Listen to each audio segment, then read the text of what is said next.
بسم اللہ الرحمن الرحیم۔ الصلاۃ والسلام علیک یا رسول اللہ وعلی آلک و صحابک یا حبیب اللہ۔ اللہم صلی علی محمد و آل محمد۔ آج کی اس مجلس میں، اس محفل میں ہم ان اللہ کے نیک، برگزیدہ، پسندیدہ لوگوں کا ذکر کریں گے جن کا اٹھنا، بیٹھنا، کھانا، پینا، اوڑھنا، بچھونا سب اللہ تبارک و تعالیٰ کی رضا کی خاطر ہوتا ہے،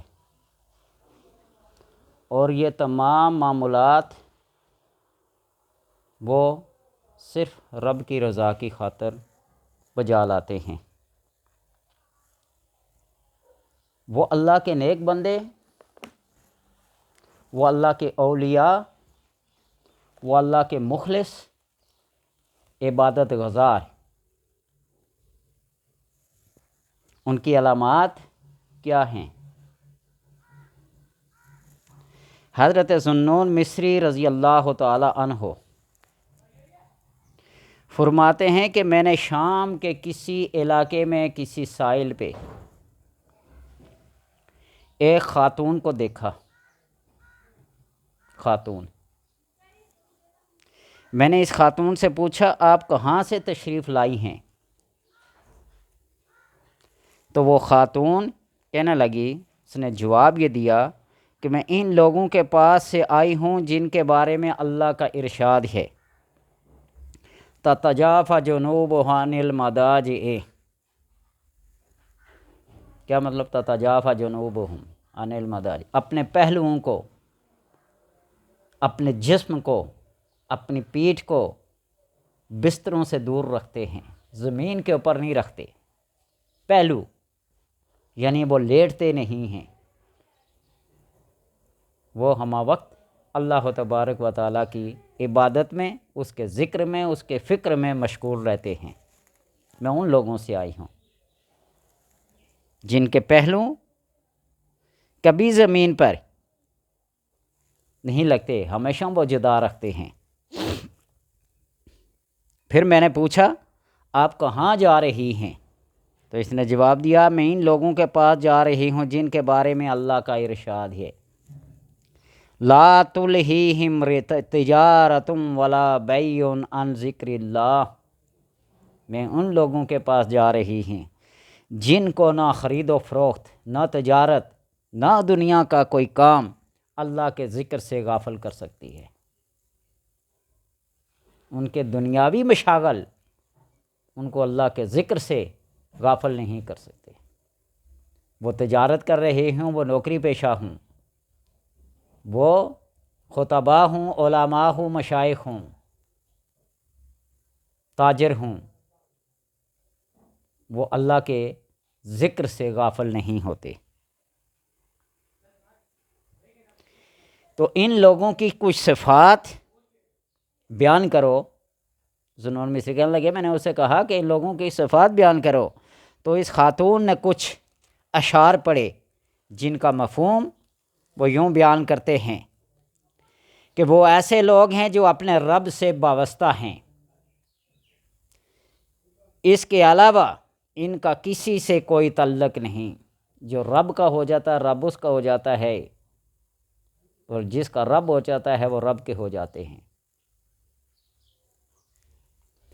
ان کا ایک ہی مقصد صرف ان کے آقا و مولا کی ذات ہے، جو ان کا خالق ہے، جو ان کا مالک ہے، جو ان کا رازق ہے۔ چنانچہ اس بے نیاز و واحد و یکتا خدا کو اصل مقصد بنانا کتنا عمدہ کام ہے۔ کہا نا، جو اللہ کا ہو جاتا ہے اللہ اس کا ہو جاتا ہے، اللہ جس کا ہو جاتا ہے وہ اللہ کا ہو جاتا ہے۔ پھر ان کے دنیاوی مشاغل کسی قسم کے بھی ہوں اللہ تبارک و تعالیٰ سے غافل نہیں کر سکتے۔ ہمارے استاد محترم فرماتے تھے کہ ایک بندہ کسی اپنے صوفی بزرگ کے پاس گیا نا، تو اس نے کہا میری زبان کو، میرے قلب کو جاری کر دو۔ اب جن لوگوں کے اس کی زبان جاری ہونے کی، قلب جاری ہونے کی سمجھ نہیں ہے، اعتراض تو کریں گے، حق بنتا ہے ان کا، سمجھ جو نہیں ہے نکاح سے ہونا۔ حتیٰ کہ فرماتے ہیں کہ وہ واش روم میں جاتے، بیت الخلاء میں جاتے، تنہائی کے کسی مقام بھی ہوتے، ان کا دل قرآن پڑھ رہا ہوتا، ان کی زبان قرآن کی پڑھ رہی ہوتی۔ جب ان کے قلب و زبان جاری ہو جاتے ہیں اللہ کے ذکر میں، اور جن کی زبانیں ہمیشہ اللہ کے ذکر میں تر رہتی ہیں، ان کا کیا ہی مقام ہے۔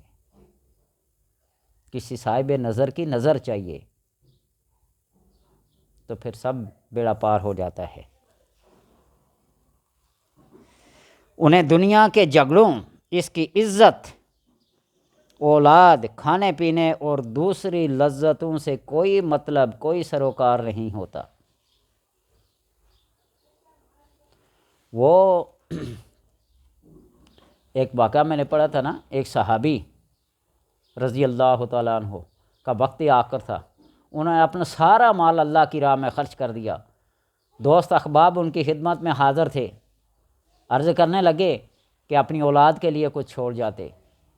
کتنا عمدہ خوبصورت جواب دیا کہ اگر میری اولاد اللہ کی دوست ہے، میری اولاد اللہ کی دوست ہے، تو اللہ اپنے دوستوں کو ضائع نہیں کرتا، میرے مال و متاع کی انہیں کوئی ضرورت نہیں۔ اور اگر میری اولاد اللہ کی نافرمان ہے کہ تو میرا مال و متاع ان کو نہیں بچا سکتا، اللہ کی نافرمانی سے، اس کے غضب سے، اس کے قہر سے، اس کے عذاب سے نہیں بچا سکتا۔ اس لیے من عمل صالحا فلنفسہ والی بات ہے۔ تو اس لیے جو بھی اللہ کا دوست کہلاتا ہے، اس کو دنیاوی مشاغل، تجارت اور اغراض مقاصد دنیا، اسے کوئی پرواہ نہیں ہوتی، اللہ اس کے کاموں کو یوں پورا کر دیتا ہے۔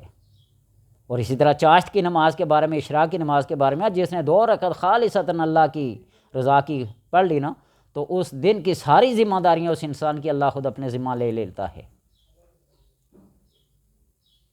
اور اللہ کا کرم ہے، اپنے آپ کو ان لوگوں کی خاک، پاؤں کی خاک بھی نہیں سمجھتا، لیکن جب سے یہ مفہوم کی سمجھ آئی ہے، پڑھا تو بہت عرصہ پہلے تھا، لیکن جب سمجھ آئی ہے تو آج اللہ کے کرم سے 5واں یا 7واں سال جاری ہے۔ 2 رکعتیں پڑھنا کون سا مشکل کام ہے؟ پڑھ دو اللہ کی رضا کی خاطر، تو پھر اللہ سارے دن کے کام، ان کی مصروفیات کو اپنے ذمہ لے لیتا، اور واقعی احساس ہوتا ہے کہ اللہ اپنے ذمہ لے لیتا ہے، تھکنے نہیں دیتا، پریشان نہیں ہونے دیتا، فکر معاش سے بے فکر کر دیتا ہے۔ تو نہ انہیں عمدہ لباس پہننے کا شوق ہوتا ہے، اور نہ کسی شہر جا کر ان کی روح کو کوئی خوشی محسوس ہوتی ہے۔ وہ جہاں بھی جاتے ہیں نا، اللہ ان کو اپنے رنگ میں رنگ دیتا ہے۔ روحانی منزلیں طے کرنے میں جلدی کرتے ہیں تاکہ اس مسافت کو، اس سفر کو بہت جلد منزل مقصود پر پہنچا دیا جائے۔ صوفی زمین کی طرح ہوتا ہے۔ حضرت جنید بغدادی رضی اللہ تعالیٰ عنہ فرماتے ہیں کہ صوفی جو ہوتا ہے نا، اللہ کا نیک بندہ، اللہ کا ولی جو وہ ہوتا ہے نا، وہ زمین کی طرح ہوتا ہے کہ جو بھی بری چیز ہوتی ہے زمین کے اوپر پھینک دی جاتی ہے، مگر اس سے جو چیز نکلتی ہے وہ بہت عمدہ، بہت بہترین نکلتی ہے۔ آپ کسی گندے ٹماٹر کی، کسی گندے پھل کی مثال لے لیں، اس کو یوں پھینک دیا جاتا ہے، لیکن ان کے بیجوں سے جو چیز نکلتی ہے کتنی عمدہ چیز نکلتی ہے، دوبارہ کھانے کے قابل ہو جاتی ہے، فریش و تازہ ہو جاتی ہے۔ فرماتے ہیں کہ صوفی زمین کی طرح ہوتا ہے، نیک و بد اس کو روندتے چلے جاتے ہیں۔ وہ بادل کی طرح ہوتا ہے، سب پہ اپنا سایہ کرتا ہے۔ وہ بارش کی طرح ہوتی ہے کہ سب کو سیراب کرتی ہے۔